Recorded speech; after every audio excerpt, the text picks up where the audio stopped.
우리 지금 담임 목사님께서 선교 여정 중에 계십니다.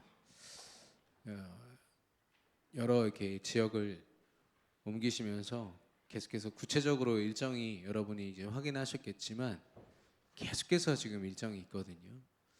가는 곳마다 준비된 제자들, 정말 복음을 듣고 싶어서 갈급한 제자들이 준비하고 있습니다. 우리 담임 목사님이 말씀을 전하시는 시간들, 또 담임 목사님 외에도 그 아르메니아 선교 팀이 있거든요. 강환국 목사님 천안 예수한 교회 목사님께서 이제 앞장서서 이끌고 계신데 또 우리 목사님들이 함께 사역을 하시고 협력하시죠. 그래서 여러분 그 일을 두고 그 토요일에 한국에 이제 귀국하실 예정입니다. 그때까지 하나님이 남은 일주일의 여정도 붙들어 주시라고 여러분 기도해 주시기를 바랍니다. 아까 우리 예영 랩런트가 그 혼자 솔로 했잖아요. 나의 불완전함을 하나님은 들어서 역사하십니다. 굉장히 오늘 또 말씀과도 연관이 있는 아주 중요한 말씀인 것 같습니다. 오늘 제목은 여호와의 군대거든요.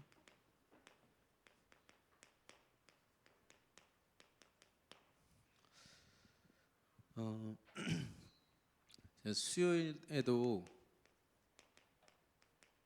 말씀을 드렸지만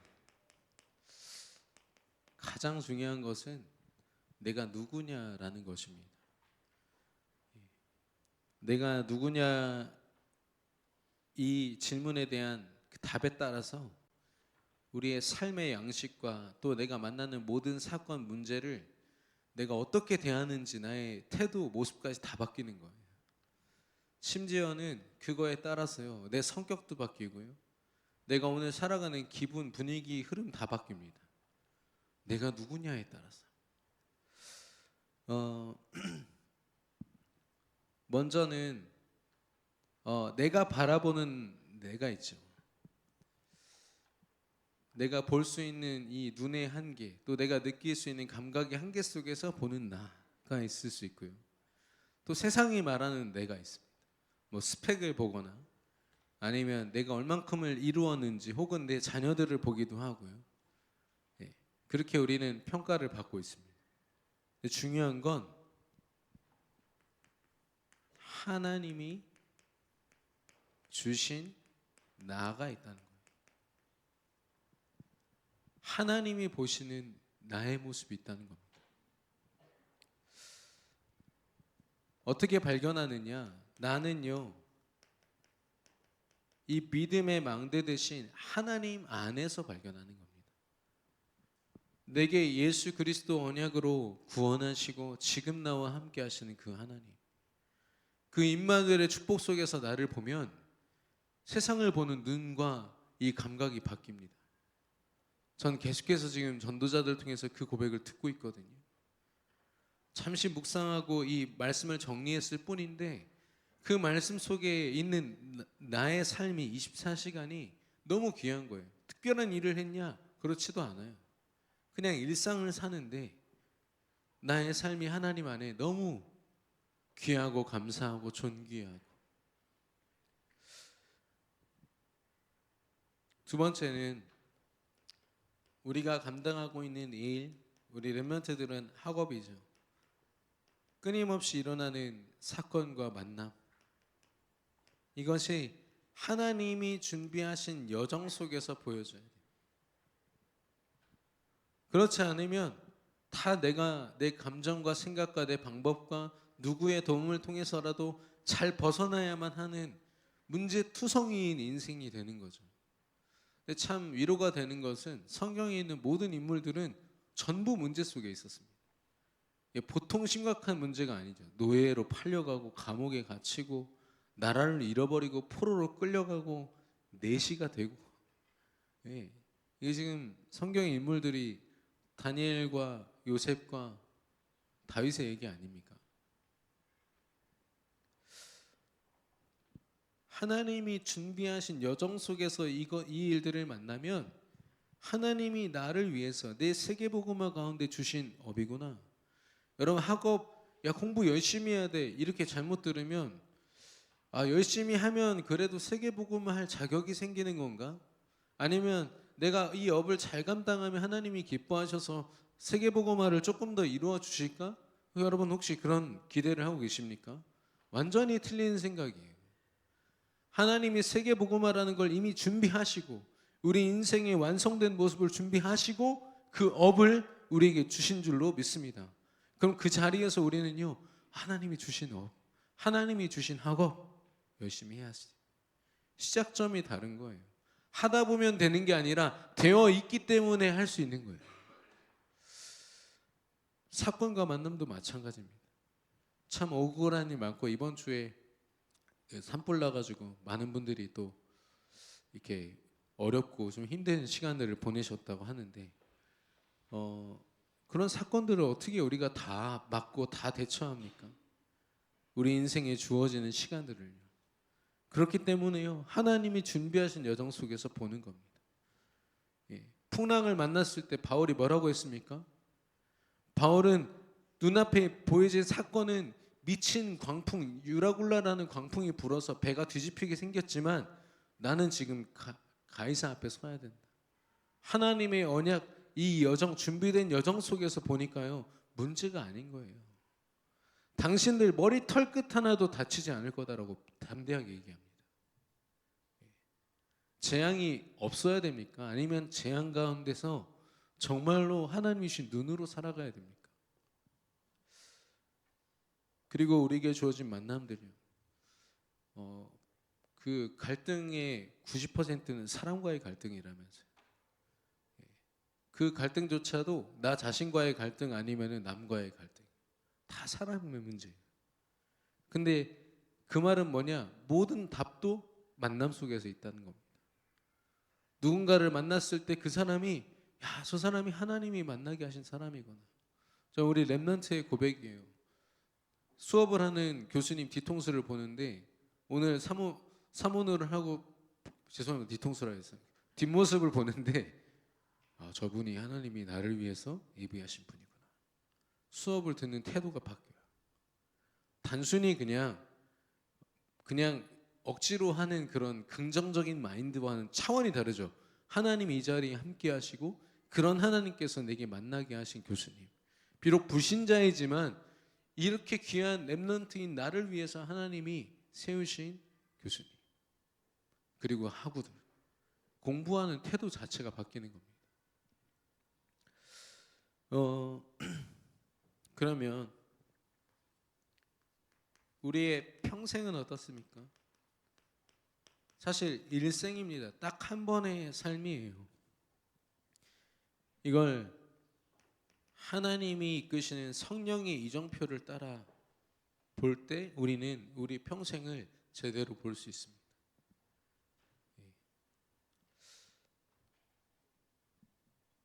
그래서 나를 이것으로 보지 않으면 둘 중에 하나이죠. 나를 과소평가하거나 나를 과대평가하거나. 과소평가해져서 혼자 의기소침해 있다 낙심하고 아니면 반대로 과소평가하면서 교만해지고 내가 뭔가 할 수 있다라는 생각에 사로잡혀서 살아가기도 하고 신앙이라는 것은 나를 말씀 안에서 보고 성령 인도 속에서 볼 때에만 제대로 볼 수 있는 겁니다. 여러분 부디 이 말씀 안에서 그리스도의 언약 안에서 우리 자신을 되찾는 회복하는 축복된 한 주 되시기를 예수님의 이름으로 축원합니다. 우리 라떼라는 얘기를 안 하고 싶은데 제가 어제 이렇게 축구를 하면서 느꼈어요. 청년들이랑 축구를 하는데 어린 친구들은 이제 20대 초반이고 근데 저는 이제 39입니다. 그러니까 2배 차이죠. 이제 뛰고 있는 친구들이랑. 물론 이제 여기 연세 많으신 분들 계셔서 저도 지금 약간 좀 말하기 좀 꺼려지는데 그러다 보니까 제가요 몸싸움 하려고 딱 가면은 다 피해요. 어르신 왔다고. 아니 진짜 저는 막 부딪히려고 준비를 하고 이를 악물고 갔는데 딱 피해요. 그 중에 저기 있는 김성진이라는 청년은 또 이렇게 비웃어요. 이렇게 제가 이렇게 실수하면 이렇게 웃으면서 이렇게 기분이 썩 이렇게 좋진 않더라고요. 예, 뭐 짬축구라고 그러죠. 예, 계급 가지고 축구한다고 군대 용어인데, 제가 약간 그런 느낌이 있는 거예요. 제가 아무리 좀 이렇게 삐대 보려고 해도요 안 껴줘요. 뭐 나이 많다 이거죠. 그래가지고 이렇구나. 내가 나이가 많구나. 내가 맨날 청년 사역하고 대학 사역하니까 저 젊다고 생각했는데 그게 아니더라고요. 근데 저 때만 해도 어떤 전공을 가지고 4년 동안 정말 열심히 하면 그 분야에 있어서 나름대로 직업을 가질 수 있다 이렇게 봤거든요. 그래서 대학이 진짜 중요했습니다. 초등학교 때부터 12년 동안 아니면 그 이전부터 대학 때문에 공부하잖아요. 대학 때문에 공부하거든요. 사실 진짜 세계복음화를 두고 기도인 아니 대학 때문에 했어요 사실. 왜냐 대학이 어느 정도 인생의 지침이 됐으니까요. 근데 지금 그렇지도 않습니다. 생각보다 많은 친구들이요 대학이 답이 아니라는 걸 알고요 중간에 자퇴합니다. 자퇴하고 자기 길을 찾아가요. 그런 친구들이 오히려 훨씬 더 잘 되는 경우도 있고요. 예, 대학 4년을 졸업하고도 자기 전공과 전혀 상관없이 다른 거 하는 친구들도 많아요. 무슨 말입니까?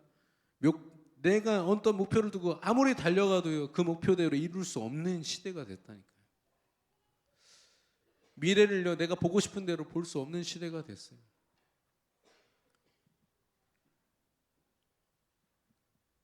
그런 속에서 이런 흐름 속에서 나를 제대로 본다. 세상이 평가하는 내 스펙을 쌓아서 내가 뭔가 인정받기 위해 살아간다. 이게요 되게 좋은 말 같지만 굉장히 불안하고 두려운 말. 좋은 대학을 가기 위해서 지금을 희생한다. 이게 대학생, 초, 중, 고등학생들의 모토입니다. 대학 되면 어떻게 되죠? 예, 좋은 직장을 위해서 지금을 포기한다. 그럼 직장 가면 어떻게 되죠? 안정된 노후를 위해서 지금을 포기한다. 그 노후가 되면 자녀들을 위해서 지금을 포기한다. 포기한 인생 되는 겁니다. 트럼프 대통령도 그렇게 그 기센 양반이 술 담배를 안 해요. 왜 그런가 보니까 자기 형이 이 니코틴이나 알코올 중독으로 평생 시달려서 죽었거든. 그러니까 자기가 어떤 소신을 가지고서 나는 안 핀다 깔끔하게 이게 아니라 자기 형의 그런 끔찍한 모습을 보고 끄는 거죠. 그 말은 자기 안에 상처가 있다는 거예요. 상처로 그의 삶이 결정되어졌다는 거예요. 여러분 많은 경제인들의 삶을 보십시오. 그들의 고백을 보시면 어마어마한 가난이라는 상처가 그들 안에 그대로 있어요. 저는 우리 렘넌트들과 여기 계신 우리 모든 성도님들이요 나 자신을 과거의 상처, 지금 가진 나의 문제, 미래에 대한 불안함으로 보지 않기를 원해요. 그런데도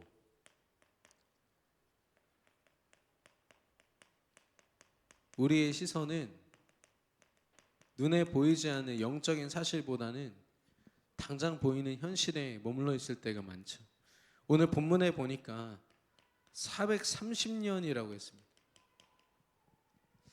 430년이면 한 세대가 100년이라고 따질 때 이게 지금 한 대여섯 세대 정도 되거든요. 그러니까 세대가 거듭하면은 점점 더 좋아져야 되는데 노예로만 430년을 살았다는 겁니다. 올해 초에 그 코로나 때문에 계속 미뤄오던 원래 2018년도에 예정돼 있다가 이번에 이제 개관을 한 이집트 박물관이 루브르 박물관보다 유럽의 루브르 박물관보다 2배 크대요. 그러니까 전 세계 최대 규모라고 하더라고요. 그러니까 그만큼 이 이집트 유물들이 어마어마한 거죠. 근데 그 모든 유물들이 뭐랑 연관돼 있을까요? 우상 숭배랑 연관돼 있어요. 하나님을 대적하는 그런 유물들. 아무리 뭐 귀한 가치가 있다고 하지만 하나님 보실 때는 아무 짝에 쓸모가 없네. 근데 그런 유물들을 누가 만들었냐? 이 노예 생활하는 이스라엘 백성들이요. 우상 만드는 일, 스핑크스, 그 피라미드 다 이 사람들이 430년 동안 계속 만들면서 살았던.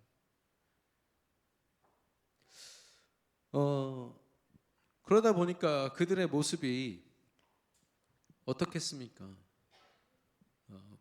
그 출애굽할 때 모습을 보시면 옷도 여러 벌이 아니에요. 딱 한 벌만 가지고 나와요. 그리고 가진 어떤 가축이나 재산이 전혀 없어요. 노예니까요.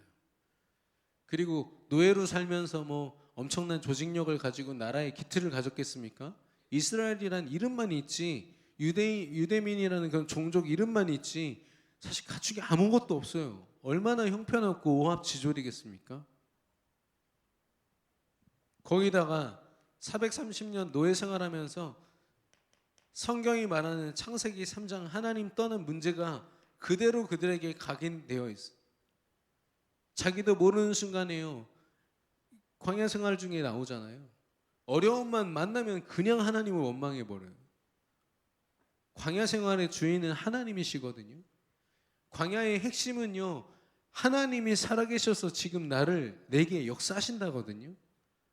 근데 하나님을 원망하고 하나님이 세운 이 모세 지도자를 죽이려고 계속 드는 거예요. 왜? 각인 때문에.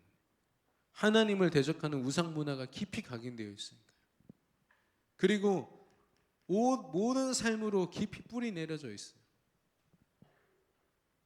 결국 자기 고백과 모든 삶을 통해서 계속해서 드러나는 체질 속에 있죠. 이건 우리의 전 인격적인 삶을 이야기합니다. 모든 호흡과 발걸음 가운데요, 창세기 3장이 깊이 각인되어 있어요. 아니, 하나님의 백성이라는 정체성을 가진 사람들이 사실상 사람들의 모습으로 볼 때 이렇게 형편없는 상태인 거 있죠. 우리도 마찬가지 아닙니까? 말씀으로 믿음으로 우리가 산다고 하지만 정말로 정말 여러분 말씀 보고 계십니까? 말씀 듣고 계십니까? 말씀 묵상하고 계십니까? 말씀이 여러분의 삶보다 여러분의 업보다 더 잘 정리되어 있어야 되는 게 그게 상식이고 당연한 거 아닐까요? 근데요, 말씀이 너무 막연해요. 문제 만났을 때 그냥 막 이렇게 집중하는 건 하는데 내 일상 속에서 당연하게 누려지는 것. 어제도 우리 중지자 한 분이 고백해 주셨어요. 요즘에 정식기도는 되는데 순간순간 하나님께 나가는 게 잘 안 된다는 거. 근데 중요한 건 우리가 감정적으로 또 문제를 만날 때 정시에 만납니까? 문제를요? 문제가 왔다 이렇게 답니까? 수시로 만나거든요.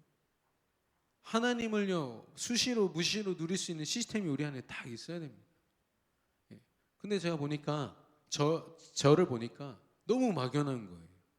내 필요할 때만 기도하고 내가 원하는 것만 기도하고, 야, 하나님이 싫어하시겠다 이게 보이니까 도저히 안 되겠어서 이제는 좀 저만의 규모를 갖추고 또 그릇을 가지고 기도하고 말씀 드리려고 하는데 제 안에 여전히 이 각인뿌리 체질, 상처, 문제, 불안함, 두려움 이런 것들이 있는 겁니다. 그러다 보니까 삶 자체가요, 내 성공을 쫓고 내가 원하는 것을 바라보고 심지어 내가 원하는 것을 위해서 하나님과 복음을 이용하기도 하는 어마어마한 우상숭배. 출애굽시키신 분이 10가지 재앙을 통해서 출애굽시키신 분이 하나님이신데요, 그 모세가 십계명 가지려고 시내산 올라가 있는 동안 금송아지를 자기 가지고 있던 모든 그 폐물을 다 모아가지고 금송아지를 막 덕지덕지 만든 다음에 그 앞에 절하면서 우리를 출애굽시키신 신이시여 이렇게 고백하는 겁니다. 우상 숭배가 막 깊이 뿌리 내려지고 있는 거예요. 그들이 얼마나 드세게 그걸 황금송아지를 만들었냐면 옆에 있던 아론이요, 막지를 못해요. 아론이 모세와 함께 지도자 아닙니까? 어마어마한 제사장 아닙니까? 막지를 못해요. 얼마나 그 불신앙이 심각하면.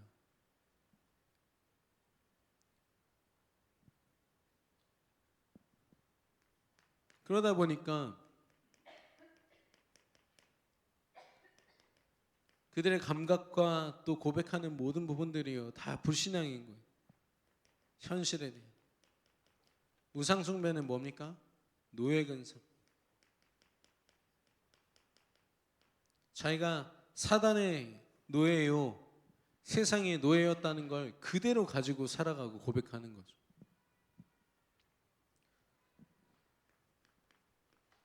예배가 제대로 될까요? 우선순위가 정리되어 있을까요? 이러면 어떻게 되냐? 나의 24시간이 제대로 보여지지가 않는 거예요.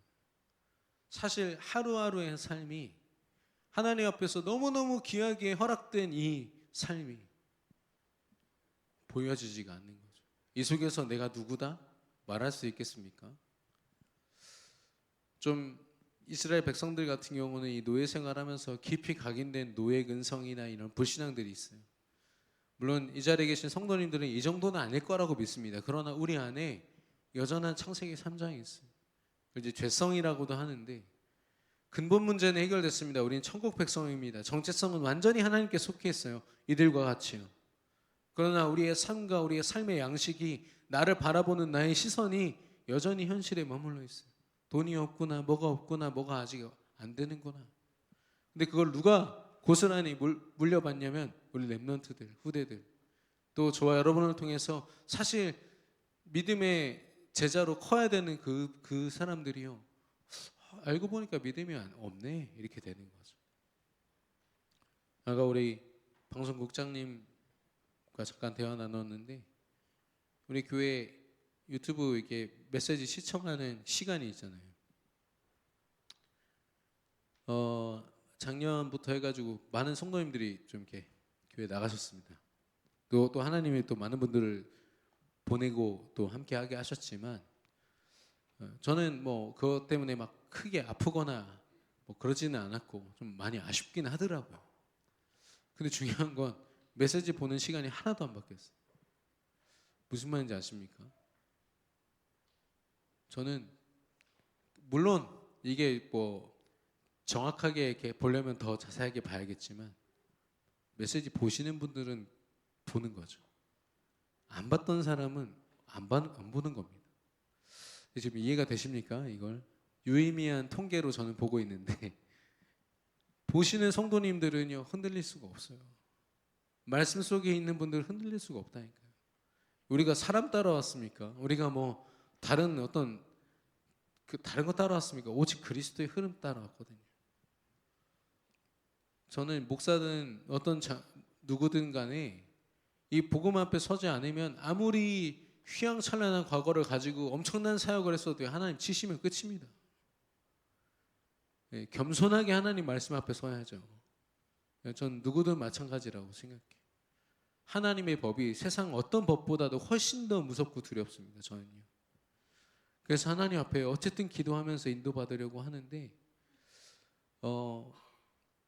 여러분은 정말 말씀 속에서 여러분 자신을 보고 계십니까? 제가 우리 아파트 커뮤니티에 보니까 놀이터 그 모래사장에 어떤 고양이가 요즘에 오줌을 계속 싸는 거예요. 근데 조금 있으면 날 풀리고 애들 그 모래밭에서 놀아야 되는데 오줌이 가득하면 어떻게 놉니까? 그것 때문에 저도 고양이를 쫓아내자 말자 막 근데 그 생명을 어떻게 죽이냐 뭐 어떻게 쫓아내냐 하면서 막 난리. 이거 지금 몇 주째 싸우고 있어요. 고양이 한 마리 때문에. 생명 살리기도 지금 바빠 죽겠는데 그리스도 이 말씀 누리기도 바빠 죽겠는데 고양이 한 마리 때문에요 커뮤니티가 난리가 나가지고 하루 종일 카톡하고 있다니까. 야, 시대가 잘못돼도 진짜 잘못됐구나. 그 한참 세계 대전 냉전 시대가 있을 때 그때 그 나라에 속해 있던 후대들이 뭐 차고 다녔는지 아십니까? 액세서리로 군번줄 차고 다녔어요. 언제 죽을지 모르니까 누군지 식별하려고요. 그거 군번줄 찼다니까요. 영적 전쟁이 있는 이때에요. 우리가 잘못 집중해 버리면 다른 거에 시간 낭비하고 다른 걸로 진짜를 보지 못한 채로 살아가게 됩니다. 근데 그런 그들을 향해서 하나님의 시선은 분명히 달랐습니다. 하나님이 보실 때는 이스라엘 백성들이 이미 완성되어 있는 거예요. 아니, 형제들 중에 제일 막내여가지고 목동으로 양치고 있던 다윗을 향해서 하나님 뭐라고 하시죠? 사무엘 선지자로 통해서 불러가지고 네가 앞으로 왕이 될 거야 라고 했어요. 아니, 그 아버지조차도 아유 쟤는 막내여가지고 여기 제 아들들 많습니다. 이 아들들 왕 세워주세요. 이렇게 데리고 왔잖아요. 하나님이 계속 거절하시는 거예요. 결국 다윗을 만나니까 이 아이가 그 왕이 될 것이다 말씀하시는 거죠. 그래서 사무엘이 축복하지 않습니까? 요셉이란 한 친구가 그 자기 형제들 중에 제일 막내예요. 사랑은 받지만 얼마나 철이 없으면은 꿈꾸는 대로 막 이야기합니다. 무슨 말입니까? 하나님이요 그에게 비록 막내고 지금 당장은 철없는 아이지만 그 아이에게 이미 완성된 지도자의 모습으로 꿈꾸게 하신 거예요. 그 안에 있는 말씀 때문에. 우리 서밋스쿨 비전 어린이집 비전 교육원 너무 귀한 게 뭐냐? 우리 렘넌트들을 시대적인 전도자로 완성된 모습을 그리면서 가고 있다는 거예요. 세상에서는 우리 아이들 다 미숙하고 못 배웠고 앞으로 갖춰야 되고 이렇게 봅니다. 주어진 환경에 따라서 막 급변하는 그런 아주 나약하고 연약한 아이들로 보거든요. 그렇지 않죠. 하나님은요 우리 자신을 볼 때 우리의 연약함을 보시는 게 아니라 우리 중심을 보시고 너의 인생이 완성되어 있다, 네 여정이 완성되어 있다 말씀하십니다. 창세기 12장 1절 3절. 아브라함 때 가나안 정복을 말씀하시면서 내가 지시할 땅으로 가라, 내가 너를 복의 근원이 되게 하리라 말씀하셨어요. 아브라함을 이미 모든 복의 근원 되는 존재로 보셨다는 거죠. 그리고 그의 아들 이삭 때 창세기 26장 1절에서 33절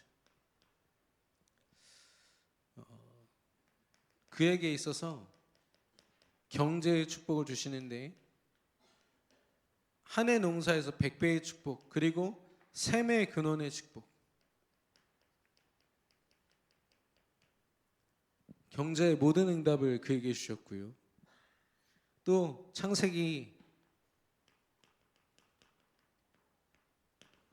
33장 32장 28절에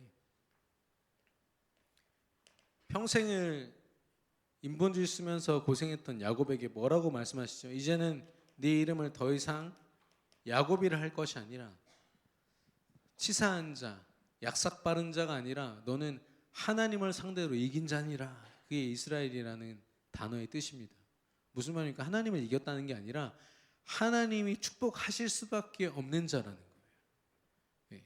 왜냐 야곱이 그랬어요. 당신이 나 축복하지 않으면 절대 갈 수 없습니다. 그러면서 하나님의 천사와 씨름하지 않습니까? 그걸 말씀하는 거예요.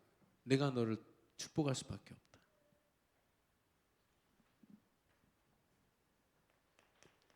창세기 37장 5절에서 11절.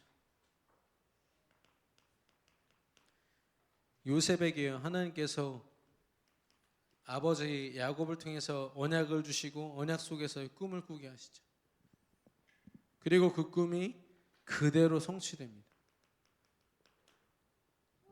이 네 명의 족장들 아브라함, 이삭, 야곱, 요셉을 통해서 하나님이요 주신 언약들을요 차곡차곡 그 한 사람에게만 해당되는 게 아니라 복의 근원으로 부르시고 모든 경제의 축복, 샘의 근원을 가지고 세상을 압도하는 힘으로 이제는 하나님의 축복으로 사는 존재예요. 하나님 주신 꿈을 가지고 세상의 흐름을 바꿀 자고, 하나님이 보실 때 이스라엘 백성들은 이런 한계 많은 모습이 아니라 어마어마한 축복을 받은 이 흐름 속에서 그들을 보고 계신 거예요. 430년 동안 노예 생활했으니까 너희 자격 없어. 그렇게 말씀하셔도 할 말 없거든요. 근데 그렇게 말씀하지 않았어요. 내가 너희를 이미 축복했고 그래서 430년의 마지막 날이 끝나고 그들을 여호와의 군대가 애굽에서 나왔다 이렇게 표현하고 있는 겁니다. 여러분의 겉모습에 절대로 속지 마시기를 예수 그리스도 이름으로 축원합니다. 그 말은 우리가 진짜로 신경 써야 될 나의 모습은 뭐냐? 영적으로 하나님이 보시는 나의 모습이 어떠한지를 봐야 돼요. 하나님 보실 때 뭐 보겠습니까? 내가 가진 돈이요? 내가 가진 어떤 것들이요?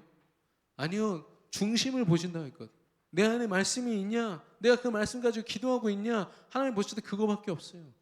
이 이스라엘 백성들이 비록 많은 불신앙 가운데 있지만 그래도 그들에게 하나님이 주신 언약과 말씀이 있기 때문에 하나님이 그들을 하나님의 군대로 보신 겁니다. 여호와의 군대로 보신 거죠. 이런 축복 속에서요. 출애굽기 3장 18절 가나안 땅으로 가서 피제사 드려라. 모세에게 주신 명령입니다. 그들을 출애굽시키라는 거죠. 이제는 하나님의 백성다운 모습으로 그들의 더 이상 고통당하지 않고 노예 생활하지 않고 사단과 세상에 끌려다니지 않고 그들을 정복할 자들로 내가 세우겠노라 말씀하시는 거예요. 예배해라 얘기하시는 거 있죠. 피제사를 통해서 예수 그리스도를 통해서 그들의 진정한 모습을 완전히 회복하겠다라고 하시는 겁니다. 그 결과물이 오늘 제목이죠. 여호와의 군대.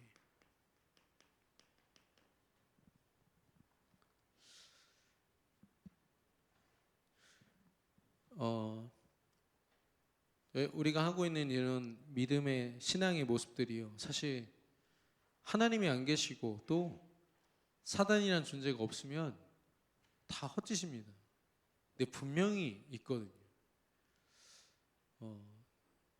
이번 주에 그 우리 중직자분께서 그 지인이 소파 밑에 뭐가 계속 느껴지고 뭔가 있을 것 같아가지고 발을 못 내리고 있대요. 소파에 앉으면 그 밑에 그 조그마한 공간에서 뭐가 팍 튀어나올까 봐. 안방 샤워실에서 샤워를 한 번도 해본 적이 없대요. 왜냐면 뭐 튀어나올까 봐. 그 제가 군대에 있을 때 귀신 보는 선임이 한 명 있었거든요. 근데 이 선임은 혼자 샤워를 못해요. 꼭 저를 데리고 가요. 그래서 좀 이상했는데 이 선임은 샤워하다가 하면서 뒤로 뿌려요. 물을. 귀신이 느껴진대요. 근데 그때는 제가 그렇게 생명에 대한 간절함이 없어가지고 영접은 안 시키고 뒤에서 욕만 했어요. 근데 지금 생각해보면 저 너무 아쉬워요. 네. 그런 사람들이 한두 명일까요? 영접을 하는데요. 내 안에 뭐가 꽉 잡고 있던 것들이요. 빠져나가는 게 느껴진다는 거예요. 제 앞에서 했던 고백이에요. 오랫동안 가문에 거쳐서 그 제사를 드렸던 집안의 분이거든요. 그러면 내 안에 자기를 쥐고 있던 뭔가가 나간다. 영접하는데요. 예수님 얘기만 못해요. 예수라는 단어만 발음을 못해서 영접 기도를 계속 못하다가 계속 결박 기도하고 2시간 만에 했어요. 여러분 귀신이 없습니까? 사단이 없습니까? 하나님 안 계십니까?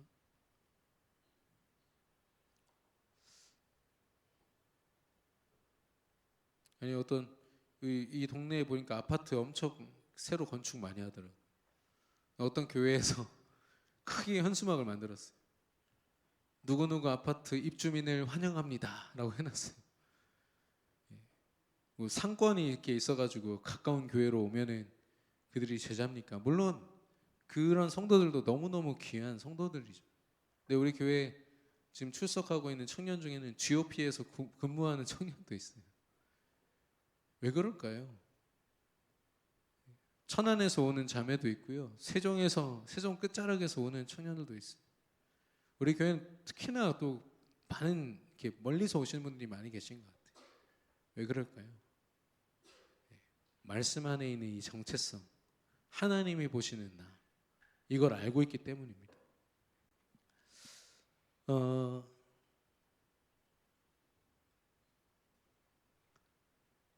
어제도 말씀드렸지만 제 아는 목사님이 아들이 6살인데 그렇게 꼴통인 거예요. 근데 자기 친구들은 이제 핸드폰 하나씩 이제 갖게 됐나 봐요. 아마 위험 때문에 그런가 봐요. 어린이 전용 스마트폰인가 보죠. 그거 사달라고. 아빠 사주세요 했더니 나 죽을 때까지도 안 사줄 거야 이렇게 얘기를 했대요. 그랬더니 눈 하나 깜짝 안 하고 그럼 아빠 언제 죽어? 라고 얘기를 했대요. 빨리 죽으라는 거죠. 나 핸드폰 사야 되니까. 그래서 깜짝 놀랐대요. 내가 그렇게 복음으로 양육을 했는데 이런 대답을 내가 듣고 있어야 되나. 그래서 기도를 더 깊이 시작했다는 그런 고백을 들었습니다. 지금 이 세대가요, 시대가 진짜 하나님의 시선으로 보지 않으면 아무리 우리가 노력을 해도 온전한 모습을 갖출 수 없는 시대가 됐거든요. 그러면 하나님이 말씀하신 여호와의 군대는 그리스도 이름으로 회복하신 여호와의 군대 된 저와 여러분은 어떤 삶을 살아야 되겠습니까? 여호와의 군대란 말은 여호와의 전쟁을 치르는 사람들이라는 겁니다. 이게 겉모습으로 보면 이스라엘과 애굽의 싸움, 바로 왕의 싸움 같지만 누구와 누구의 싸움이라고요? 하나님과 바로의 싸움이에요. 가나안 족속들과 이스라엘 백성들의 싸움 같죠? 그렇지 않습니다. 하나님과 가나안 족속의 싸움이에요. 영적인 싸움입니다. 오래된 우상과의 싸움, 오랫동안 그곳에서 턴을 잡고 있던 가나안 우상들과의 싸움인 거죠. 그 일에 쓰임받는 여호와의 군대라는 뜻입니다. 저와 여러분도 마찬가지예요. 우리가 세상을 상대한다고 말하지만 그렇지 않아요. 하나님이 상대하시는 세상에, 하나님이 싸우시는 세상 앞에 우리가 영적인 군사로 쓰임받는 줄로 믿습니다. 그래서 이 홍해, 광야, 가나안, 이스라엘 백성들이 거쳐간 이 여정 속에서 그들이 싸웠던 진짜 싸움은 뭡니까? 영적 싸움이었어요. 삶을 어떻게 사냐, 먹고 살고 어떻게 하냐, 목마른데 어떻게 하냐. 그들의 입은 비록 이렇게 고백했지만 하나님의 살아계심을 느끼냐 못 느끼냐의 싸움이었어요. 내 안에 있는 우상을 얼만큼 믿음으로 이겨내느냐의 싸움이었거든요. 그래서 바울은 디모데후서 2장 3절 4절에 보니까 너는 그리스도 예수의 좋은 병사로 나와 함께 고난을 받으라고 했습니다. 병사로 복무하는 자는 자기 생활에 얽매이지 않는다고 했거든요. 자기 삶이 아니라 하나님을 바라보고 하나님의 뜻을 바라보고 하나님이 원하시는 삶 속에 있는 사람. 그럼 군인은 어떻게 되냐면 나라가 맡겨진 일을 열심히 할수록 그 군인의 모든 삶을 다 책임집니다. 그게 군인이거든요. 내 삶을요, 내가 어떻게 살지, 내 가족들 어떻게 하지, 나라가 다 책임져줘야 돼요. 하나님 나라가 그렇습니다. 여러분이 어쩌면 내 욕심으로, 내 고집으로 막 쥐고 있는 내 자녀, 내 삶, 내 경제 이런 것들 있잖아요. 하나님께 전부 다 맡기시기를 예수님의 이름으로 축원합니다. 예, 내가 싸우는 게 아니기 때문에 하나님의 싸움이기 때문에. 그래서 에베소서 6장 12절에는 우리의 싸움은 영적 싸움이라고 했습니다.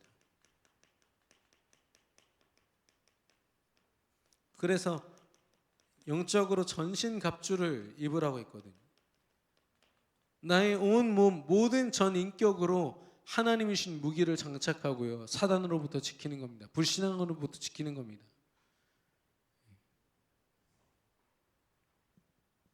바울은 자기 인생의 끝자락에서 자기 인생의 선한 싸움을 싸웠다고 했습니다. 근데 이 선한 싸움은요, 누구를 죽이거나 어려움에 빠뜨리는 그런 세상이 말하는 경쟁이나 싸움이 아닙니다. 가는 곳마다 다 살리고 또 누군가를 살릴 제자를 세우고 교회를 세우고 하나님의 어마어마한 시스템으로 로마를 정복할 시스템을 세우는 거죠. 디모데후서 4장 7절 8절입니다.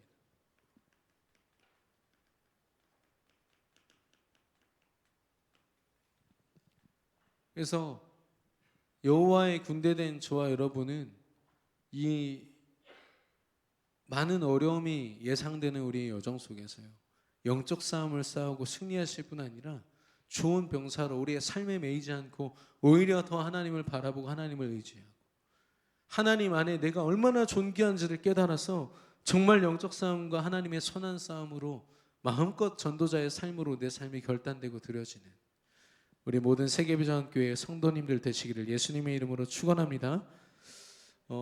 하나님께서 우리나라를 많이 축복하셔가지고 우리 바로 전 세대만 해도 이민 가셔가지고 김밥 먹는 건 굉장히 수치였대요. 근데 지금은 김밥이요 너무 많이 팔려가지고 김밥이 없대요. 슈퍼에 가도 없고. 그래서 2세들이요 한국말도 못하는데 엄마한테 김밥 말아달라고 그러는데요. 그 정도로 하나님이 우리나라의 위상을 높이셨어요. 예, 여권 파워는 뭐 강단에서 계속 말씀하셨으니까 아실 거고요. 제가 미국 유학 가가지고 펄펄 막 끓는 라면을 펄펄 끓이면은 침 흘리는 사람들 한국 사람들밖에 없어요. 미국 애들은요 저거 다 식을 때까지 기다려야 되는데 이러고 있어요. 어마어마한 민족입니다. 고추를요 고추장에 찍어 먹어요. 고춧가루 가득 들어있는 고추장에다 고추를 찍어 먹는다니까요. 권사님 크게 웃으시네. 우리나라 참 대단한 사람입니다. 그 국제 번호가 82인 거 아시죠? 빨리 하라고. 왜 그랬는지 모르겠어요. 예, 빨리빨리. 뭐 줄 서 있으면은 여권 다 꺼내가지고 티켓이랑 준비하고 있는 사람이 우리나라밖에 없어요. 얼마나 부지런하고 근면성실한지. 근데 그것과 함께 자기 스스로에 대한 자존감이 제일 낮은 나라, 그리고 자살률 제일 높은 나라, 우리나라. OECD 국가 중에, 선진국 중에. 나 자신을 제대로 못 보고 있다는 거 아니겠습니까?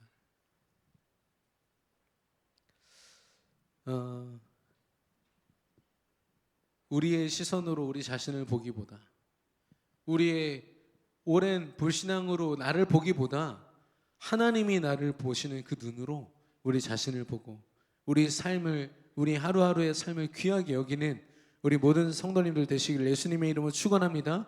그런 우리를 여호와의 군대 삼으사 하나님의 일을 하시고 세상을 상대로 승리할 수밖에 없는 여정을 걷게 하실 줄로 믿습니다. 결론적으로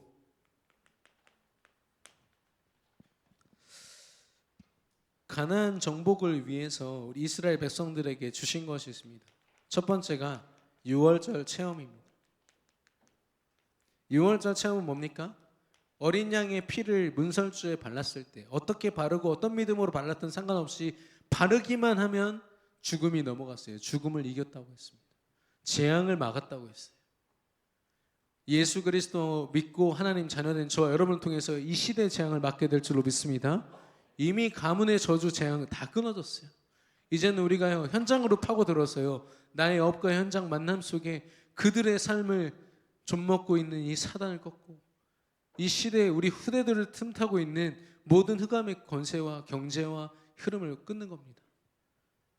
이미 그 역사를 하나님이 이루고 계신 줄로 믿습니다. 두 번째는 그들에게 하나님이 할례를 행하라고 말씀하십니다. 할례를 행한다는 건 뭡니까? 하나님이 확인하신 건요, 하나님의 자녀라는 정체성이 내 안에 그리스도라는 흔적이 남아있는가? 이것만 보시는 겁니다. 너 얼만큼 무기 가졌어, 얼만큼 경제했어, 이런 거 다 필요 없어요.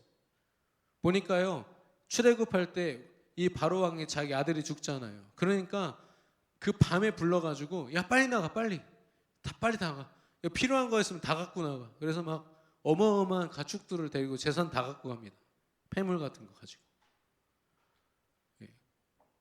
하나님이 다 더하신다니까요. 하나님이 그들에게 원하시고 확인하고자 했던 거는 너 내 자녀 맞냐 이거였어요. 너희는 나를 누구라 하느냐? 주는 그리스도시요 살아계신 하나님의 아들이십니다. 저와 여러분의 정체성이 되기를 예수님의 이름으로 축원합니다. 마지막으로 하나님이 그들에게 주신 건요, 모세와 광야 교회였습니다. 이 모세라는 한 사람을 통해서 하나님이요 끊임없이 소통하면서, 물론 교회 당은 없지만 교회의 모습으로 강단의 말씀을 따라가게 하셨어요. 그러니까 모세 말만 따라가면 돼요. 모세 말만 믿으면 돼요. 왜냐? 모세가 하나님과 함께하는 소통하고 있거든요. 내가 판단해가지고 가나안 땅이 어떻고 뭐하고 자기 의로 자기 생각으로 자기 눈으로 판단했던 모든 사람 광야에서 다 죽었어요. 왜냐하면 하나님 필요 없어요. 그 사람은. 왜냐하면 하나님의 싸움이고 하나님의 여정이고 하나님의 뜻이 이루어지는 시간인데 내 뜻과 내 방법으로 합리적이고 어떤 의식적으로 내가 뭔가 이야기를 한다? 하나님 볼 때는 필요 없어요. 오히려 여호수아 갈렙처럼 비록 현실은 그렇지만 하나님이 말씀하신 가나안 땅은 젖과 꿀이 흐르는 땅이다. 하나님이 저 땅 우리에게 주실 것이다. 말씀으로 본 사람들이 승리했습니다. 여러분과 제가 여호와의 군대인 줄로 믿습니다. 이번 한 주 동안 세상이 말하는 내가 보는 내가 아니라 하나님의 시선 가운데 머물러 있는 하나님의 뜻과 계획과 여정 속에 있는 가장 가치 있는 특별히 우리 렘넌트들 여러분의 정체성이 하나님 안에서 말씀 속에서 다시 보여지고 깨달아지기를 축원합니다. 기도하겠습니다. 하나님 아버지, 우리를 여호와의 군대로 부르신 하나님을 찬양합니다. 내가 보는 나의 모습, 세상이 말하는 나의 모습이 아니라 하나님이 자녀 삼으신 나의 모습, 망대 되신 하나님께서 이끄시는 여정 속에 이정표 가운데 있는 나 자신을 발견하여 내게 주어진 오늘 24시간을 가장 소중하게 여길 수 있는 귀한 한 주가 될 수 있도록 역사하여 주시옵소서. 우리의 정체성이 하나님 안에서 발견되기를 바라오며 지금도 우리와 성령으로 함께 하시는 예수 그리스도 이름으로 기도드렸습니다. 아멘.